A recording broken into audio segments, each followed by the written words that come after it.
Ever found yourself stuck with a car that won't start? Here's why. First up, it could be a dead or failing battery. Dimming headlights or a clicking noise are telltale signs. Next, corroded battery connectors or terminals can be the culprits. A good clean or tightening may do the trick. A faulty starter or alternator can also stop your car in its tracks. Expert repair or replacement might be necessary. Bad ignition switch?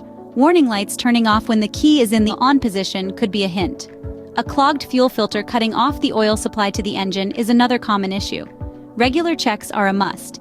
And don't forget, an engaged anti-theft system can immobilize the engine. Try checking the battery, disconnecting and reconnecting the terminals, using a different key or specific procedures. Electric vehicles have their quirks, but they are often easier to maintain. Remember, a little knowledge can go a long way in preventing car troubles. For more savvy tips, subscribe to 8 Tips.